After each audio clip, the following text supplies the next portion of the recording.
Feliz, né? Afinal de contas, marcou 2 gols importantíssimos para essa vitória do Vasco. Tudo bem, Ramon? Boa noite. Bem-vindo ao Troca de Passes. Com 2 gols do argentino, o Vasco pavimenta o seu caminho à próxima fase da Copa do Brasil. Boa noite. Tudo bem, Diniz? Boa Tudo noite, jóia. boa noite, Mansur. Boa noite para quem está em casa com a gente acompanhando a troca. Sim, o Vasco fez o que era esperado, né? Sofreu um pouquinho no primeiro tempo ali, até o Roger trouxe na transmissão a questão de alguns ajustes feitos pelo Renato no intervalo. Obviamente que o gol, logo no início do segundo tempo, dá uma tranquilidade. Um gol até engraçado, né? O zagueiro vai espanar uma bola com uma força desproporcional que o lance necessitava. Ele acaba ficando fora da jogada e o Vasco faz um gol, mas um Vasco que se impôs, apesar desse primeiro tempo ali de instabilidade, e poderia ter sido melhor, né? Tem aquele lance da falta do Brenner, que a gente vai debater, enfim, se foi ou não, mas o Vasco fez o que tinha que fazer e garantiu uma excelente vantagem para o jogo da volta. Valeu, Ramon. Olha só, convido vocês aí de casa a participarem com a gente por meio da hashtag Troca de Passes. Vão lá no X, no Twitter, hashtag Troca de Passes, mandem as suas mensagens aqui, você vascaíno, torcedor do Paysandu, o que acharam do jogo, tá bom? E os demais torcedores também envolvidos nos jogos desta terça-feira. Deixa eu trazer aqui para o Troca de Passes Roger Flores e também Renata Mendonça. Eles participaram da transmissão do jogo. Você acabou de assistir aqui no Sport TV e agora participam com a gente para falar mais dessa vitória do Vasco. Uma vitória que já encaminha o Vasco à classificação na próxima fase. Tem o jogo em São Januário. É difícil uma derrota por 3 gols de diferença em casa, né? Até pela condição atual do Paysandu, de um time de terceira divisão do Campeonato Brasileiro. Mas e a atuação, né? Porque o torcedor às vezes fica cobrando um desempenho melhor nas partidas e tudo mais. O torcedor que estava focado no que o Vasco produziu em campo. Você acha que ele saiu satisfeito, Rê? Boa noite, bem-vindo ao Troca. Tudo bem, Felipe? Tudo jóia. Boa noite, Mansur, Ramonzinho, saudades, meu amigo, de você nas transmissões, mas está muito bem aqui na bancada do Troca. Não sei se é acompanhado de quem apresenta. Mas ele está em período de experiência, então ele pode ser demitido do cargo a qualquer momento, viu, Rê? Mas não vai, que ele está indo muito bem, Diniz. Olha, eu acho que o jogo do Vasco tem 2 tempos muito distintos, né? O começo do primeiro tempo, o Vasco até teve algumas chances, né? O Puma chegando pela direita, só que depois o Paysandu teve uma postura muito corajosa e eu acho que a gente precisa elogiar, né? A postura e a forma como o Paysandu encarou o Vasco, porque é um time de Série C, como você estavam falando. E ainda assim, não foi aquele time que ficou esperando lá atrás, fechadinho, linha de 5. Não, ele buscou, inclusive, pressionar a saída de bola do Vasco e conseguiu fazer isso muitas vezes, né, no primeiro tempo. Não deixou o Vasco confortável para trocar passes, marcou muito bem, né, o lado esquerdo ofensivo do Vasco, onde sempre Andrés, Gomes e Cuiabano se criam demais, né? As principais chances do Vasco em todos os jogos sempre saem dos pés desses caras, o Rojas também caindo por ali, e estava fechando muito bem os espaços e tendo chances, né? O Ítalo teve 2 chances, o Castro, o zagueiro, né, que arriscou um chute de fora e forçou uma bola ali que deu o escanteio, né? Acho que o Léo Jardim encostou na bola, enfim. Não, o Ítalo deu de peito. Foi o Ítalo, né, que deu de peito, exato. Essa jogada aí. Exatamente, essa jogada do Castro. Então, acho que o Paysandu ele assustou e poderia ter aberto o placar, né? O Marcinho perdeu também uma chance muito, muito clara. E aí, na segunda etapa, alguns ajustes. Acho que o lado direito do defensivo do Vasco já teve um pouco uma cobertura melhor. E o lado esquerdo do ataque começou a jogar, né? O Andrés Gomes foi trazido para o jogo. O Rojas começou a ajudá-lo por ali também. Claro que teve a falha, né, dos 2 zagueiros do Paysandu, que diga-se de passagem, que fizeram uma grande partida no primeiro tempo. No segundo tempo teve essa falha dupla, né? E aí o Spinelli aproveitou, enfim, a jogada do Vasco, né? O Rojas, o Andrés, né? E o Spinelli, que aproveitou. E 5 minutos depois também uma jogada pelo lado esquerdo, aí o Rojas cruzando e o Spinelli fazendo os 2-0. A partir daí, pouco aconteceu na partida, né? Acho que o Paysandu... Tem essa jogada aí, Rê, que o Marcinho deu entrevista falando desse lance. Foi logo em seguida, né? Foi logo em seguida...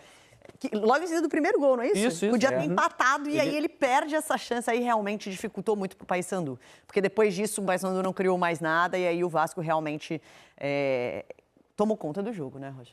Ô, Roger, em termos de sequência de temporada, né, havia uma parte da torcida que gostaria de ver o Spinelli com mais frequência como titular do time. Hoje ele teve essa oportunidade, o David não jogou e ele fez os 2 gols. São suficientes para mantê-lo no time titular Ou você acha que o David ainda está na frente, na cabeça do Renato? Roger, boa noite, bem-vindo ao Troca, amigo. Como é que tá, Filipão? Tudo beleza, certo, Mansur?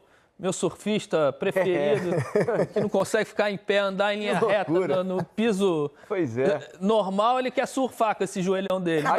Há quem diga que na conta dele no Instagram ele vai tirar a prancha do porta-mala e não tem filmagem do resto. Ninguém vai ver, né? Ninguém vai ver. Ele bota de novo e vai embora com o carro pra casa. Ele só carrega a prancha pra mulher dele, que é a verdadeira surfista dessa família. Como é que eu vou surfar e filmar ao mesmo tempo? Tá certo. Mas vamos lá. Obviamente o Spinelli ganha alguns degraus. Ele sobe alguns degraus nessa hierarquia do centroavante do Vasco. O Vasco precisa encontrar um centroavante, né? Porque é uma função muito específica, é uma função muito importante. E para esse cara ser o titular absoluto, precisa de sequência, precisa de confiança. E hoje o Spinelli mostrou que a função ele sabe fazer, que é botar a bola para dentro. Tem algumas dificuldades quando sai da área para fazer algum trabalho de associação? Pode ter, obviamente, não é aquele cara tão refinado tecnicamente. Sim. Mas o que ele briga, o que ele ajuda para pressionar a saída de bola do adversário, o que ele se posiciona bem nessas bolas buscadas dentro da área do Vasco, eu acho que ele ganha, sim, degraus nessa hierarquia para, pelo menos, ter uma sequência. Não sei o entendimento do Renato. Mas em relação ao jogo, Felipe, eu acho que o Paysandu, ele começa bem, ele começa pressionando, ele começa atacando o Vasco, transições muito rápidas. E eu pensei aqui comigo, eu falei, cara, um time de Série C pressionando dessa maneira, com essas transições em alta velocidade, lá na frente vai pagar um preço. Porque ele não vai conseguir manter esse nível físico que ele está impondo num primeiro tempo. Ele deixou o Vasco em situações delicadas no primeiro tempo. Ele apostou num primeiro tempo de uma frequência muito alta e o gol não saiu. E aí ele paga o preço no segundo tempo. Sim. Tanto que já no início você já viu uma diferença física, né? O primeiro gol do Vasco, obviamente, é uma lambança. O Ramon frisou bem que o primeiro lance do Castro ele vai numa proporção que não necessitava, ele dá uma espanada para trás e depois o Bispo, o outro zagueiro, vai ainda pior, porque ele está inteiro no lance sozinho, eu não sei para que ele dá um bico lá para fora. Mas ele tropeça antes, né? Ele tropeça antes de dar o bico, aí atrapalhou ele inteiro, porque ele tropeça, ele vai cair quase lá na placa da publicidade, né? Só acrescentar um detalhe, tudo que vocês falam do gol é perfeito, só tem uma coisa só para a gente não esquecer, só é possível tirar partido disso pela nova medida da bola estar colocada no suporte. É verdade. Você consegue dar andamento ao jogo rápido quando Porque senão quer. o gandula do senão, local... o gandula local pode segurar, você dá confusão, você... Enfim, mas é uma leitura de um meia, né? É uma leitura do Rojas também muito interessante, porque se é outro ali, vira as costas. Olha como ele tropeçou, Roger. Vem parar aqui na placa, ó. Aí facilitou, além de tudo, o Rojas teve a sorte do lance ter acontecido justamente onde está uma das bolas. Olha lá, uma das bolas que está ao lado do campo. Mas o Bispo poderia chutar a bola normalmente. Não, mas ele tropeça depois. Ele vai para uma velocidade desnecessária e tropeça depois. Tropeça, isso, em seguida do chute. É um vacilo muito grande em seguida dele. Do chute. Mas para mim a identificação do cenário favorável do Rojas, a velocidade, que é perfeita. E aí ele deixa o Andrés sozinho para poder escolher para quem ele ia dar o passe. Ele dá para o Spinelli e o Spinelli faz esse gol. Um detalhe no primeiro tempo, e aí eu tô com um lateral aqui que jogou em alto nível e pode até explicar melhor. No intervalo, eu estava tentando de alguma forma explicar essa questão tática do Vasco para explorar a parte ofensiva do Puma e, obviamente, sofreu na parte defensiva, porque as costas ficavam desprotegidas. Para mim, quando você tem um lateral que te entrega ofensivamente e você quer explorar isso do seu lateral, quando as costas ficam abertas, para mim não é culpa do lateral. Para mim é culpa de uma recomposição tática em que você não dá esse suporte defensivo para explorar a fase ofensiva do teu lateral. Até porque se fosse colocar um lateral como o Puma para defender, não é a dele. É melhor colocar um outro jogador para fazer essa função, porque a melhor qualidade do Puma é atacando, né? E aí... Quem está jogando à frente do Puma nesse desenho tático que o Renato está escolhendo? Eu acho que esse é o ponto. A resposta na prática é ninguém. O que ele te entrega ofensivamente? Pouquíssima coisa. Ele tem que sair daquela função aberta, abrir o corredor para o Puma.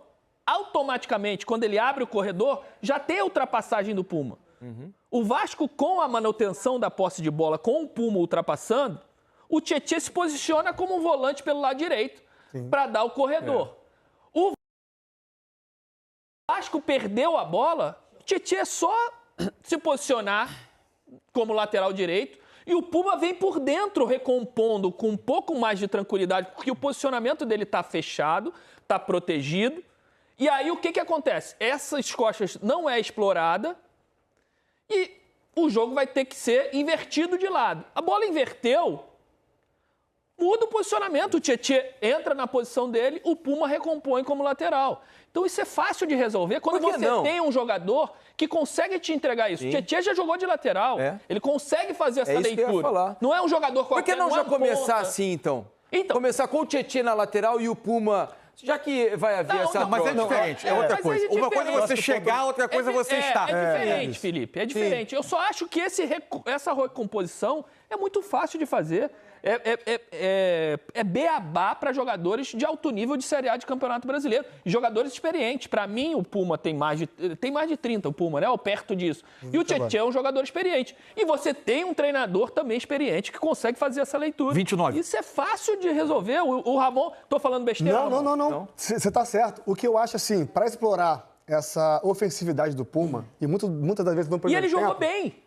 Ele fez 3 cruzamentos perigosos. Só que fica muito grande o corredor Só pra que ele. fica muito claro e as pessoas... mas ele não... Pra mim é erro de posicionamento tático, de recomposição. A bola estava na lateral direita do Paysandu, na mão do lateral para cobrar, o Tietê estava lá marcando como um volante pela esquerda. Sim. O ponto do erro está nesse movimento. Exato. Ele não estava fechando e trabalhando defensivamente como um ponta, no lugar ali, vamos dizer, a bola está do lado direito do Paysandu. Ele fecha como um segundo volante aqui, né, meio que na diagonal do lateral. Não, ele estava lá afundado.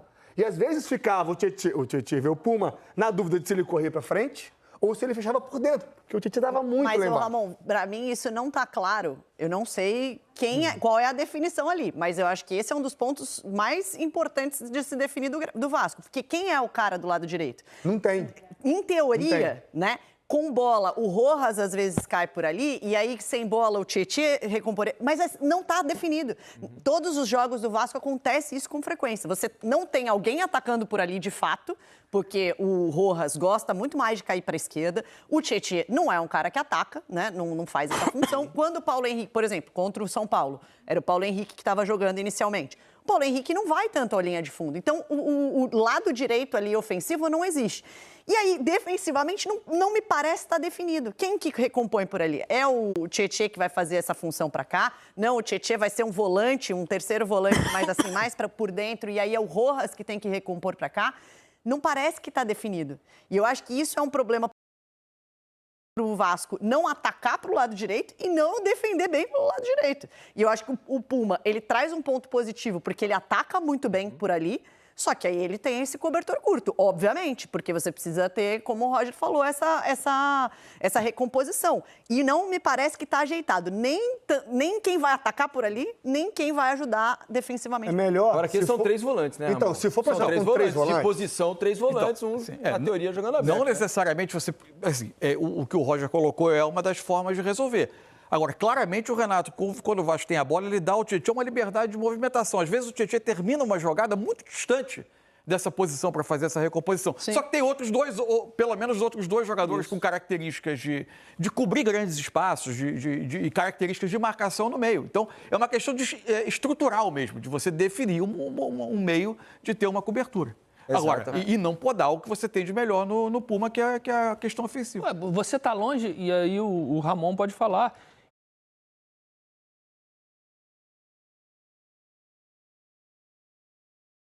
de lateral, o volante mais próximo encaixa como lateral. Isso é muito fácil. É óbvio, a gente está falando que é muito fácil. Um time entrosado, um time com bastante tempo de treinamento, né? Um time que você consegue ter uma solidez defensiva e encontrar esses movimentos de entrosamento e no olho, né? E no olho, saiu o lateral, quem encaixa aqui é fulano de tal, o outro vem por dentro, o outro fecha por aqui. O Renato hoje completou o seu 10º jogo, ainda é pouca coisa. Pouco, e ele tem mudado nesse sistema defensivo para tentar encaixar o melhor esquema. Deixa eu colocar aqui só, Ramon. Não, fala. Acho que o grande ponto que a recitou do lado direito do Vasco, o Vasco não conseguiu achar alguém que permanecesse, que assumisse a camisa X e jogasse pelo lado direito. Seja o Nestroça, seja o Watson, seja o Tietê, seja o Puma. Nuno, que não tem, o Nuno. O Vasco está com muita dificuldade por aquele lado. Sim. E essa dúvida vem causando desconforto e pode prejudicar o Vasco numa classificação como hoje, porque o Paysandu teve chances de fazer o gol com infiltrações daquele lado. Imagina com 2 infiltrações, 2-0 Paysandu no primeiro tempo. E o que seria o jogo? Então tem que procurar logo definir essa questão do lado direito para poder equilibrar a equipe. Deixa eu só aproveitar que Renata e Roger estão aqui com a gente para colocar o gol do Vasco anulado, porque aqui na hashtag troca de passe tem muito vascaíno reclamando que o Vasco foi prejudicado com a anulação do gol. O Paulo César de Oliveira, na transmissão, já deu o parecer dele de que não achou que houve falta nenhuma no lance. Vamos colocar o gol anulado do Vasco, então, só para a gente pegar a opinião de todo mundo, né? Eu acho que... Disputa por espaço. Os dois puxa o ombro, o VAR o outro não tem que tenta entrar segurar nada na camisa. O VAR tem que ficar quietinho. Hoje foi a Daiane Muniz. Isso. Então nada para você, né, Roger? Não tem que abrir o microfone para chamar o Ramon Abate-Abel, até porque ele está acompanhando bem o lance, ele interpreta de maneira correta e aí dá o gol do Vasco. A partir daí, o VAR não tem que entrar. Daiane não podia abrir o microfone para incomodar o árbitro. Para você, Rê? Não, eu achei que foi uma disputa por espaço. Inclusive, eu tinha achado antes até que poderia ter sido uma falta se o Brenner quisesse ter caído ali, poderia ter cavado um pênalti, que eu achei positivo ele não ter cavado um pênalti e ter se mantido firme na disputa. Foi uma bela jogada que eu acho que serviria também para dar moral para esses dois jogadores, né? Tanto para o Brenner pela jogada, quanto para o Nuno, que está precisando, né? Voltar àquela boa fase, né? enfim. Confiança. Mansur? Tô com geladores. É isso? Ramon? Assim, o lance que eles reclamaram, os jogadores do Paysandu, foi a possível mão do Puma que não toca, né? No Puma, lá na origem da jogada. Ali, o zagueiro caiu e não falou nada. A gente teve um exemplo do que é briga por espaço no jogo esse final de semana. Arsenal e City, Haaland e Gabriel Magalhães, no gol do Haaland. Tudo bem, mas ali não foi falta. Uma coisa ali nada a ver, não. Mas o VAR ficou quietinho ali. Se o árbitro tá vendo, interpretou que não é falta ali, gente, pelo amor de Deus, não tem tem que chamar. Valeu, Roger. Obrigado. Rê, obrigado. Bom descanso para vocês. Boa noite. Felipe, valeu. O Renato, que fala muito de tempo para treinar, né, descanso dos seus atletas, esse resultado eu acho que dá para ele uma interpretação até de pensar em... segundo jogo. Alguns jogadores... Não estou falando botar todo o time reserva, mas, desfigurar completamente. Descansar 2, 3, eu acho que é válido ele pensar nisso, porque ele ganha aí um tempinho, com 2-0 de vantagem, jogando em casa em São Januário contra o Paysandu, respeitando demais a história do Paysandu, mas hoje é um time de Série C. Eu acho que o Vasco dá 1,5 passo para classificação para a próxima fase. É por aí, nesse calendário super apertado, né? Valeu, Roger, Rê, obrigado, bom descanso.